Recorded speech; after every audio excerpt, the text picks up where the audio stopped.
It started in a place that was supposed to feel safe. We were at my sister's house in Austin for family dinner, a tradition we'd kept going ever since Hannah and I got married. Potluck style, backyard lights strung up over the deck, the smell of barbecue in the air. My brother-in-law always manned the grill like it was a battlefield, while the rest of us made small talk, passed around deviled eggs, and tried to avoid the usual family debates. It was familiar, comfortable, a scene we'd been part of 100 times before. That night, the only new variable was Hannah's +1. Not for the dinner, of course.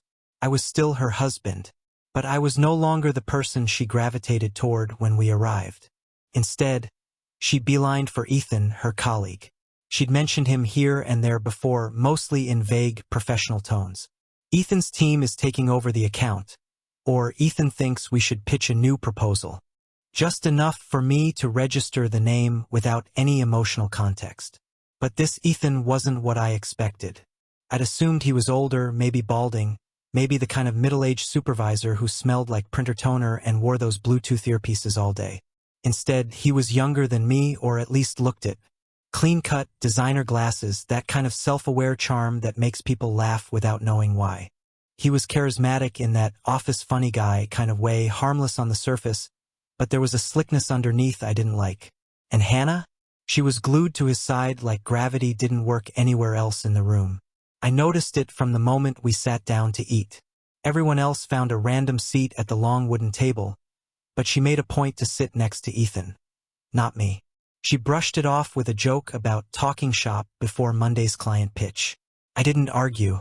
I just slid into a seat across from them, close enough to observe, but not so close that I'd look like I was hovering.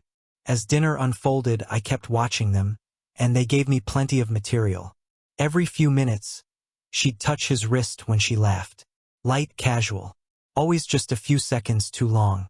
He made some joke about the presentation software crashing, and she laughed so hard she doubled over, her hand smacking his shoulder like he'd just done stand-up at the Paramount. Her laugh, the real one, the one that started in her chest and crinkled the corners of her eyes, used to be reserved for me. But that night, it was his. The conversation around me faded. I stopped tasting my food. I was too busy pretending not to be staring while I took mental *TS of every little moment. Her leaning in when he spoke, his knee brushing hers under the table, the way they kept whispering things to each other while the rest of us talked about real estate taxes and college football. And then it happened. Her smartwatch lit up. A simple tap of the wrist, a flick of her eyes. She hadn't meant for anyone to notice, but I did. I saw the notification roll in before she turned her wrist away and tapped the screen off like she was swatting a fly. It was from Google Photos. A shared album notification. A new photo added 2 nights ago. It was the Blue Finch Bar. A dim-lit, upscale place downtown with deep blue walls and low jazz on Fridays. I knew the place. We'd gone there a couple of times during our first year in Austin, but I hadn't been there recently, and I definitely hadn't been there 2 nights ago. The photo was unmistakable. Hannah and Ethan, at the bar counter, heads tilted close, hands locked together like it was second nature. And right below the image was a caption, a single red heart. Hand-drawn, playful, personal. For a second, I froze. Time didn't stop, it just slowed to a crawl. The clinking of silverware, my niece babbling about some YouTube channel, my sister laughing across the table. It all became background noise, a distant hum. All I could see was that screen, her face reacting, her thumb quickly swiping the notification away like it hadn't happened, like I hadn't seen it. When our eyes met, it was brief, but it said everything. She knew what I saw, and I knew she saw me see it. I leaned in, not angry, not yet, and asked in the most casual voice I could muster, "Blue Finch, huh?" She blinked. Twice. "Oh, that? It's just a dumb inside joke," she said, forcing a smile. Ethan and I were working late. One of the interns edited that and sent it around. It's not what it looks like. Her tone was practiced, cool, dismissive, like she'd already run this line in her head a few times. I studied her face. No flushed cheeks. No stuttering. Just the same calm deflection she used when my mom asked about grandkids too soon. And then came the shift, the part that turned everything inward. She leaned back slightly, crossed her arms, and tilted her head at me. "You're not seriously getting weird about this, are you?" she asked, still smiling. "God, you get so paranoid sometimes." Just like that, my reaction became the problem. Not the photo, not the hand-holding, not the lie. It was my suspicion that made me the irrational one. At that moment, she didn't even seem embarrassed. In fact, she laughed. Right there at the table, with a fry halfway to her mouth, she threw her head back and laughed. Like it was nothing. Like it didn't matter. I sat there, watching her laugh into Ethan's shoulder, while everyone else passed around potato salad and sweet tea, like it was any other Sunday. No one else noticed me get up. Not even the dog. Yeah, our dog, Murphy. Hannah insisted on adopting him last year. Swore he'd bring balance to our life. But that night, as I stood up and quietly slipped my jacket on, Murphy padded right over to Ethan's side, tail wagging, tongue out, like he recognized him better than he recognized me. I watched as Hannah fed Murphy a scrap under the table, still laughing, her eyes never drifting in my direction. Ethan reached down to scratch behind Murphy's ears like he'd done it before. Like this was normal. That was the moment I knew. Really knew. The moment all the tension from the past few weeks. The distance, the cold kisses, the phone face down on the counter, snapped into focus. It didn't need to be a confrontation. Not yet. Not here. So I left. No dramatic exit. No slam doors. I just walked out the back gate, down the driveway, into the street. The sky had opened up sometime during dinner, and the rain fell steady. Cold, not cinematic. Just wet enough to soak through my shirt by the time I hit the end of the block. I didn't take my car. I didn't even check my phone. I just walked. And Hannah didn't follow. Not then. Not later. She didn't notice I was gone. Or if she did, she didn't care enough to leave Ethan's side and find out where I'd gone. That was the first sign. The kind of moment you tell yourself doesn't mean what it clearly means. The kind you excuse because it's easier to believe you're overreacting than admit you've been replaced. But I saw it all clearly that night. The spark in her eyes when she looked at him. The flicker of guilt she buried beneath practiced smiles. The way the dog chose him. I didn't storm out of the marriage that night, but I walked out of something. And I didn't look back. I didn't say anything the next day, or the one after that. The silence wasn't some dramatic strategy. It was survival. I needed space to think. Time to separate facts from feelings. I kept telling myself maybe I'd misread the situation. Maybe the photo was real, but the meaning behind it wasn't. Maybe she was telling the truth.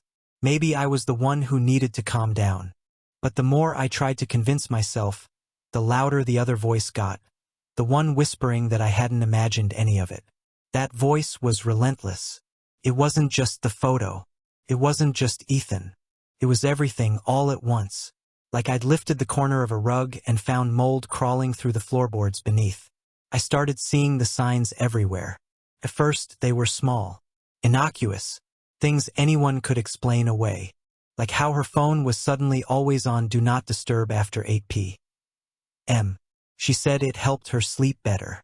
Too many notifications, she told me with a shrug. As if turning off the world was self-care and not secrecy.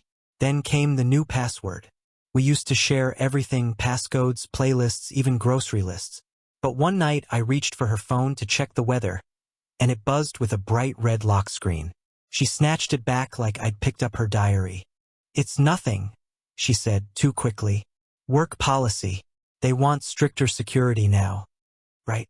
That same week, 2 identical events popped up on our shared calendar.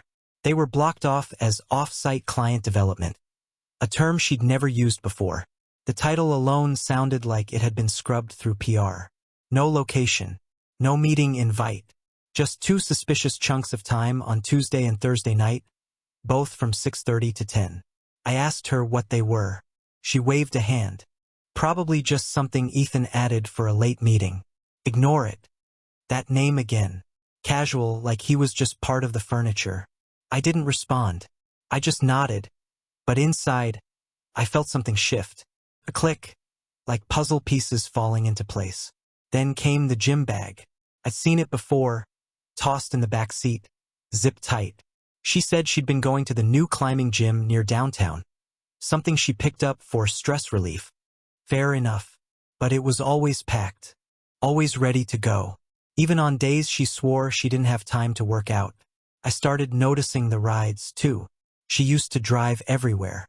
But now, there were Uber receipts hitting our joint email. Ones I wasn't supposed to see. Rides to unfamiliar neighborhoods. Couple downtown. One to a boutique hotel near the river. No mention of dinner or meetings or errands. Just vague, "I'll be back late" texts with no explanation. At first, I let it slide. Everyone needs a night off, right? But when I matched the Uber drop-off time with the calendar block, it all started making sense. Still, I told myself I could be wrong. That I was spiraling. That I was just hurt, and hurt people connect dots that don't belong together. Then I found the receipts. 2 of them, stuffed into the pocket of her coat after it came back from the dry cleaner. Both from the same spa downtown. High-end. Pricey. One was for a deep tissue massage. The other was labeled 60-minute couples aromatherapy. 2 clients. 1 room. 2 sets of initials on the form. Neither of them mine. I sat on the edge of the bed, holding the slips of paper like they were confessions. And yet I still hesitated. Still tried to talk myself down from the ledge. Maybe she bought a massage as a gift for someone. Maybe she took her sister. Maybe it wasn't what it looked like. Maybe. But maybe not. She'd changed her scent. I noticed it one night while she was brushing her hair. She'd always worn soft, warm things, vanilla, something floral. That night she smelled sharper. Muskier. A hint of leather and citrus. It wasn't just a new perfume. It was a new identity. And it didn't stop there. The mouthwash bottle was suddenly always empty in the morning. She never used to be that diligent about it, but now it was gone like clockwork. And one morning, I found a crumpled disposable coffee cup in the passenger side of my car. The car I hadn't driven in over a week. There was a smudge of red lipstick on the rim. Hannah never wore red. Not for years. Not for me. I didn't say anything when I saw it. Just picked it up and stared at it for a while. Like maybe if I looked hard enough it would morph into something else. Something innocent. Instead, I tossed it in the trash. Quietly. Because there was nothing to say. The more I watched her, the more I realized how carefully she had curated her story. She still kissed me goodbye in the mornings. Still texted me during lunch. Still sat beside me on the couch some nights and asked how work was. But none of it felt real anymore. The warmth had faded from her voice. The eye contact was shorter. Her touch was mechanical, like she was checking boxes. Even the dog noticed. Murphy, who used to curl up at her feet every night, started waiting by the door in the evenings. Not for her. For me. He could feel it too, the shift. The energy in the house had changed. She started leaving her Apple Watch charging in the bathroom. Not the nightstand. Too close, maybe. Too risky. But one morning while she was in the shower, it buzzed. A calendar reminder. It was just a name. E. That was all it said. No time. No location. Just the letter. I didn't touch it. I didn't need to. That single character felt louder than a siren. I sat down at the kitchen table later that evening and tried to write out everything I had noticed. I didn't know why. Maybe I needed to see it in black and white. Maybe I needed to know I wasn't losing my mind. So I made a list. Line by line. No emotion. Just evidence. Do not disturb mode after 8 p.m. New phone passcode. 2 off-site calendar blocks. Pack gym bag even on rest days. Uber to unknown addresses. Boutique hotel ride. Couples massage receipt. Change in perfume. Empty mouthwash. Lipstick on cup in my car. Dog's changed behavior. Calendar reminder. E. 12 items. None conclusive alone. Together, a trail of smoke that led somewhere I hadn't yet seen, but could feel burning just beyond the door. And then, like a sick joke, she walked in that night all smiles, holding takeout and joking about how stressful her late client meeting had been. I watched her laugh and toss her bag on the counter like she wasn't constructing an alternate universe. Brick by careful brick. She kissed my cheek.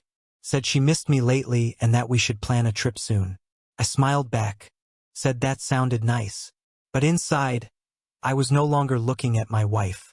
I was watching an actor in a play I hadn't agreed to be part of. And in that moment, I stopped asking if I was wrong, and started asking when I'd find proof. By the time the bank alert hit my phone, my hands were already shaking.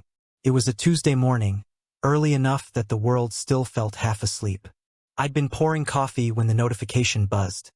A small vibration that somehow felt louder than an alarm. $287.45. Harbor Suites Boutique Hotel. 11:42 p.m. We had no reason to be at Harbor Suites. It wasn't the kind of place you book for a conference or a random night out. It was discreet, upscale, and intentionally out of the way.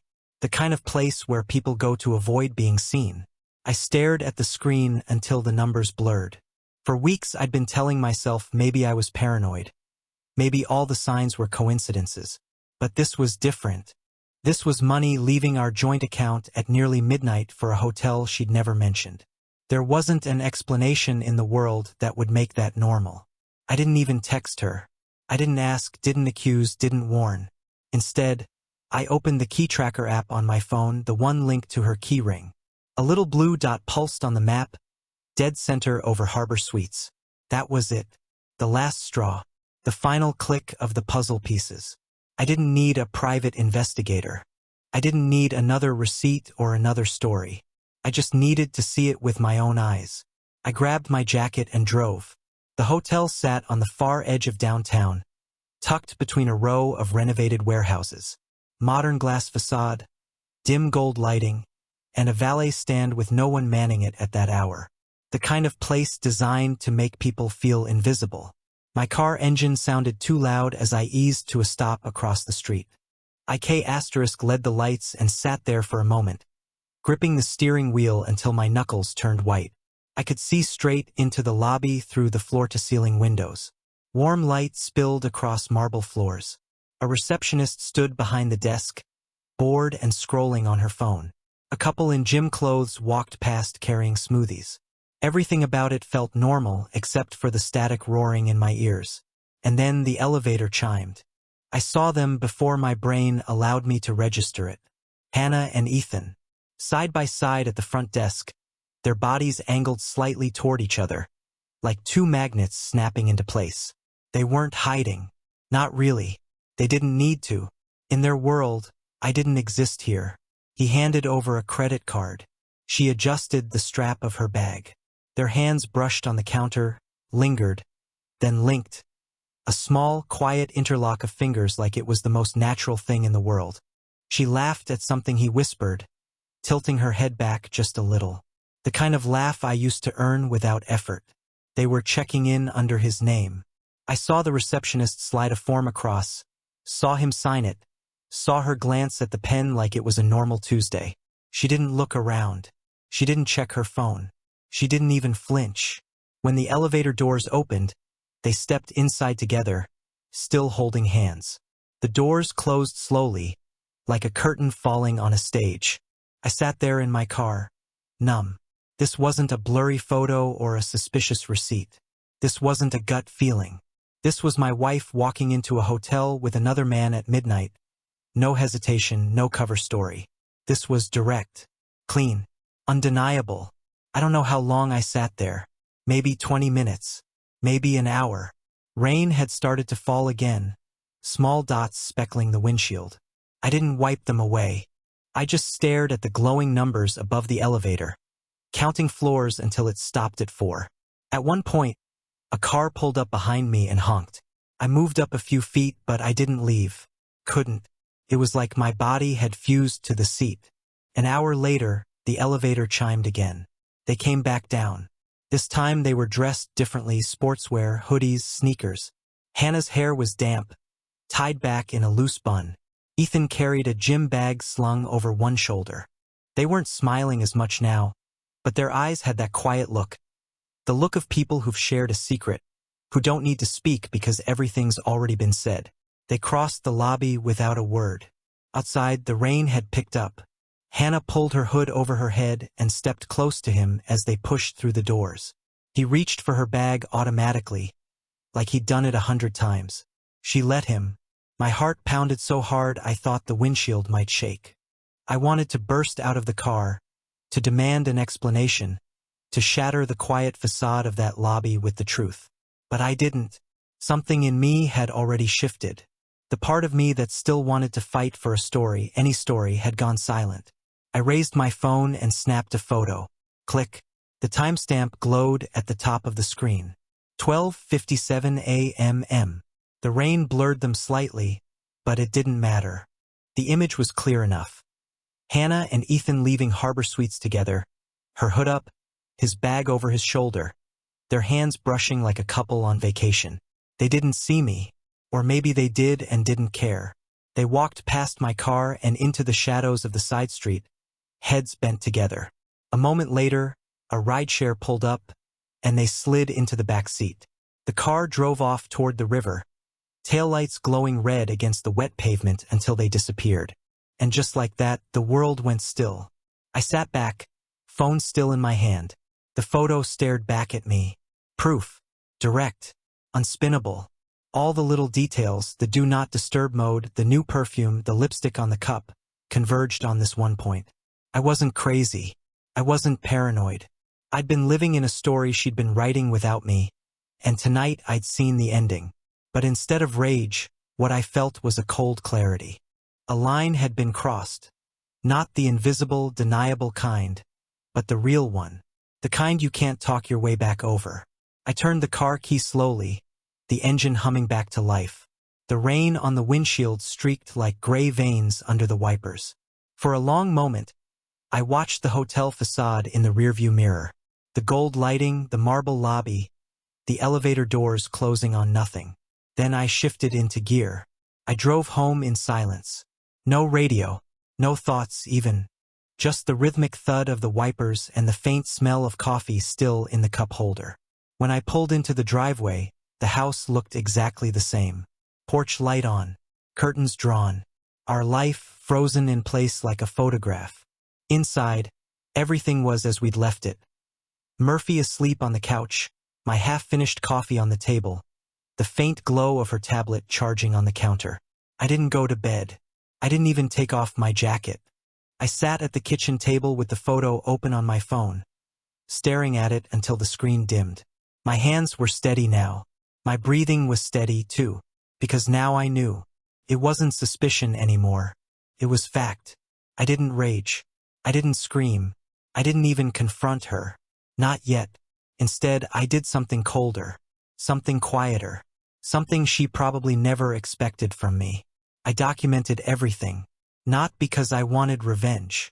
Not because I was building some grand plan. But because after what I saw, I realized that her version of reality could bend anything, even the obvious, into a misunderstanding, a joke, a mistake. I needed proof not for a courtroom, but for my own mind. Something I could point to later when the gaslighting started, when she looked me in the eye and told me I was wrong. I started with the photo, the one I took outside Harbor Suites. I saved it in a hidden folder, backed it up to the cloud, and timestamped it manually in a spreadsheet I created that night. That spreadsheet would grow. I added the Uber receipt from our email, then the bank alert, then the calendar screenshot *TS. I took photos of the receipts from the spa I'd found in her coat pocket and scanned them into a separate folder labeled Transactions. I made copies of her calendar blocks, noting the ones that said Offsite and Project Sync, vague terms that meant nothing and were always conveniently tied to Ethan's schedule. I started logging dates and times, pulling her text patterns from our shared phone plan records, just enough to show consistent contact with a number I had verified was Ethan's. It wasn't hard. One late night, while she was asleep in the bedroom, I opened the cell account on my laptop and filtered by date. His number was there. Frequent. Even at 2:14 a.m. last Wednesday. I didn't read the messages. I didn't need to. The volume told the story. She came home the morning after Harbor Suites like nothing had happened. Hair tied back, oversized hoodie, grocery bag in hand. I was in the kitchen pretending to do dishes. My body moved automatically. Rinse, soap, scrub, stack. But my mind was somewhere else. Somewhere behind the glass facade of that hotel, stuck in a loop of elevator chimes and the sound of the rain hitting my windshield. "Hey, babe," she said, like we hadn't swapped lives for a crime scene. "You want pancakes?" Just like that. Pancakes. I looked up, kept my voice even. "Sure." She smiled, that slightly too bright smile, the one she used when she was trying to be extra cheerful to cover something up. She moved around the kitchen humming under her breath, pulling out ingredients like she was starring in a cooking show. Not a trace of guilt in her tone. Not a flicker of hesitation. The performance would have been impressive if it weren't so chilling. She talked while she cooked, mostly about nothing. A new intern at work. Podcast she started. A dog she saw on the walk home. I nodded when appropriate, offered the occasional smile. From the outside, we must have looked like any other couple on a lazy Saturday morning. But inside, I was already gone. I wasn't even angry anymore. I'd moved past that. I was studying her. Every movement, every gesture. Every time she said, "We should go somewhere soon." Or, "I've been thinking about us lately." She spoke as if nothing had happened. As if the other version of her, the one who stepped into a hotel room with another man, didn't exist. That was the part that haunted me more than the act itself. The lie wasn't just in what she was doing. It was in how easily she pretended it wasn't happening. That's when I realized the silence wasn't just something I was enduring. It was a message. I was saying something by not saying anything at all. And maybe she knew it. Maybe she felt it in the air between us. Because over the next few days, her behavior shifted. Slightly at first. Subtly. She became affectionate. Almost strategic about it. She started leaving little notes again, the kind she used to write early in our relationship. "Hope your day's amazing, yellow heart," stuck on my coffee mug. "Let's do movie night soon?" Scribbled on a napkin near the remote. She offered to cook more, to do the laundry. She started texting me during the day, random photos of the dog or of lunch, or of the view from her office, like she was reminding me she was still here, still involved, still innocent. But the notes didn't land the way they used to. They didn't feel sweet. They felt calculated. Like after all this time building a secret life with someone else, she was now trying to convince herself, or maybe me, that it had all been a dream. I didn't respond to most of the messages. I let her talk into the silence. And silence, I learned, was powerful. It wasn't passive. It wasn't avoidance. It was a boundary. A refusal to engage in a version of reality that wasn't mine. At night, she curled into bed a little closer than usual, rested her hand on my chest again like she used to. Sometimes she'd sigh and whisper, "I've missed this," as if to bait me into saying it back. I didn't. I just lay there, eyes open in the dark, thinking about the man she went to that hotel with, thinking about how quickly she seemed to recover from it. It was like living with two people. The version of her that smiled and asked how my day was, and the version I saw in the hotel lobby, laughing at something Ethan said, completely unaware or unbothered, that her husband might see her. She didn't bring him up anymore, not even in passing. Ethan had vanished from conversation entirely, but that didn't make him vanish from my mind. Every mention of work became a placeholder for suspicion. Every late meeting, another pin on the mental map I was building in silence. I started going to bed later, staying out more. I took long walks with Murphy and let my phone die on purpose. I needed space not just from her, but from the performance, from the soft lies in her tone, from the artificial normal she was trying to rebuild. At one point, a week after the hotel, I came home to find a candlelit dinner waiting for me. Table set, wine open, her in a dress I hadn't seen in months. "Surprise," she said, her voice light. "Thought we could use a reset."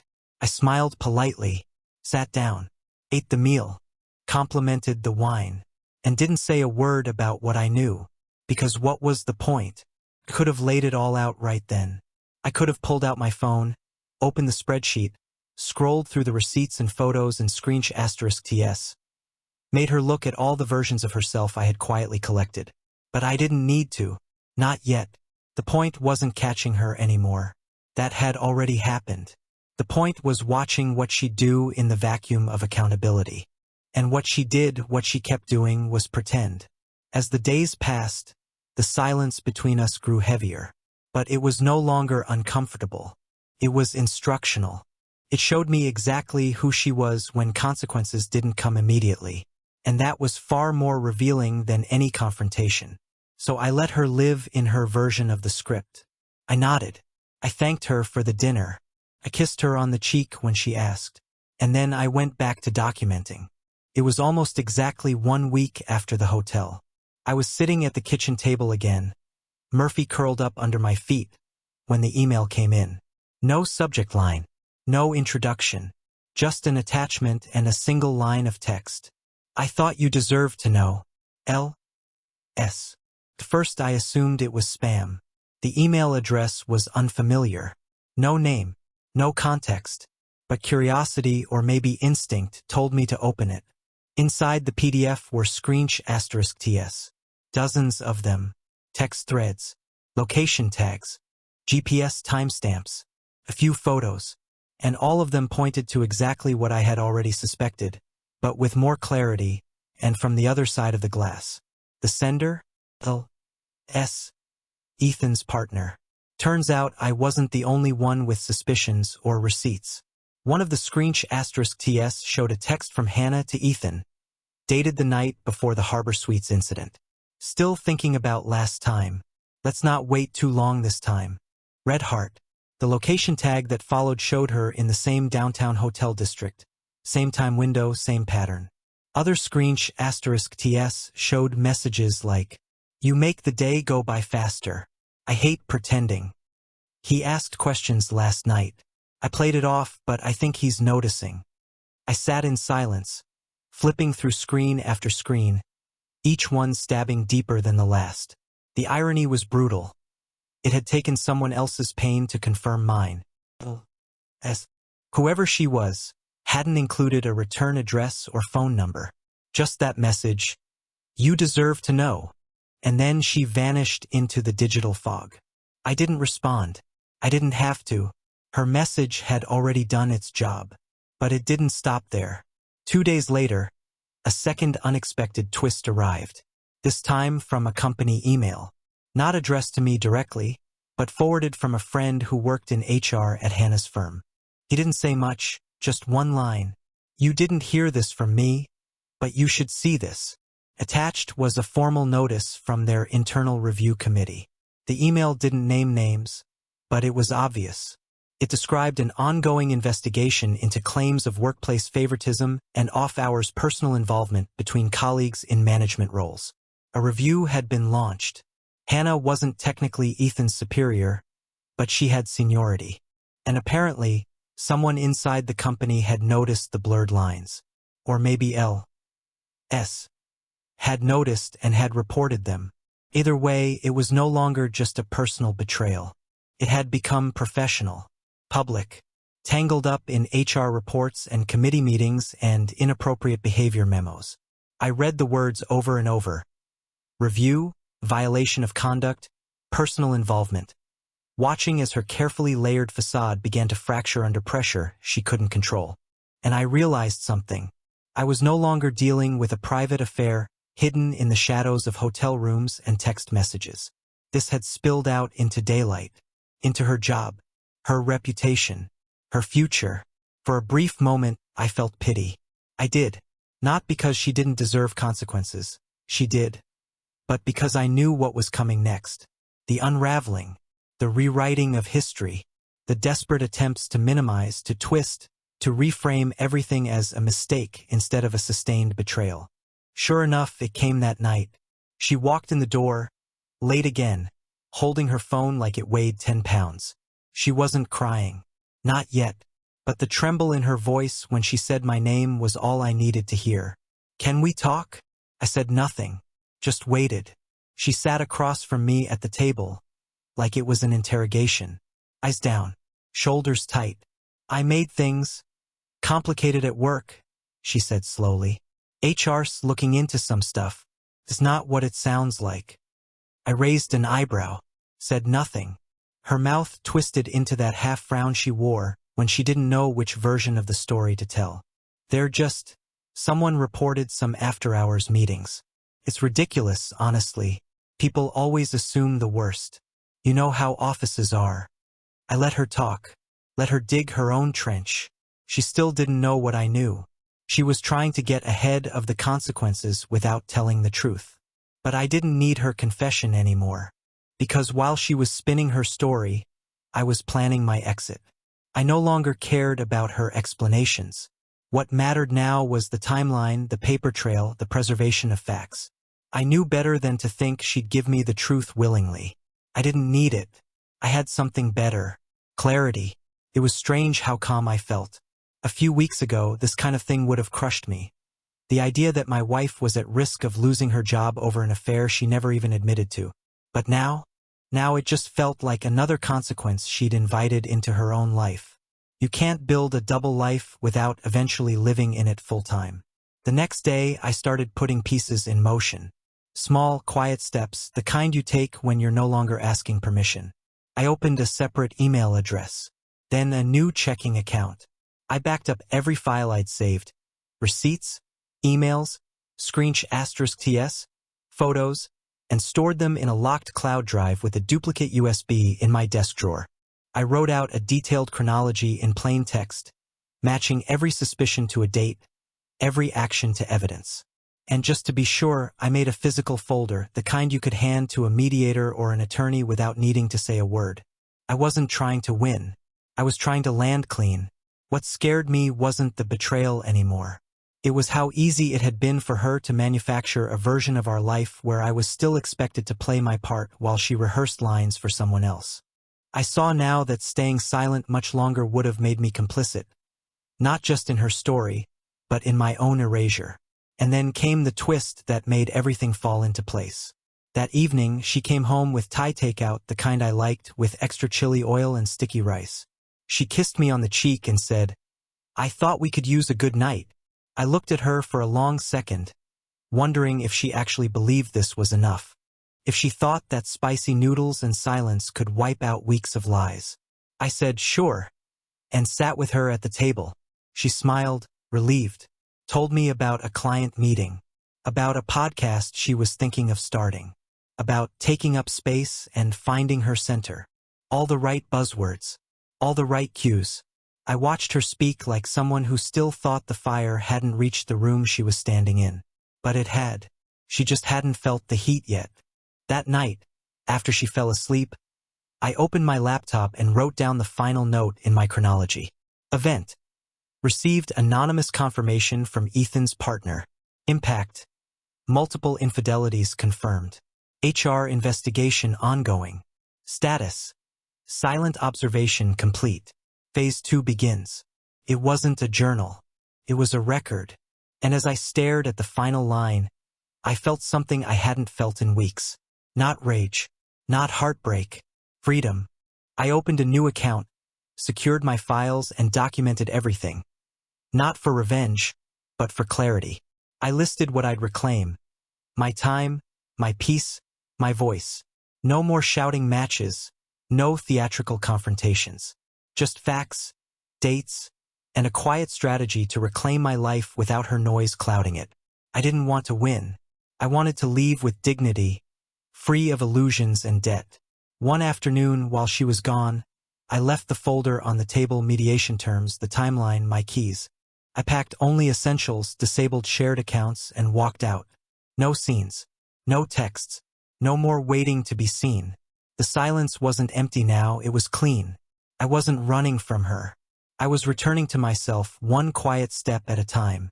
Not a goodbye, a beginning.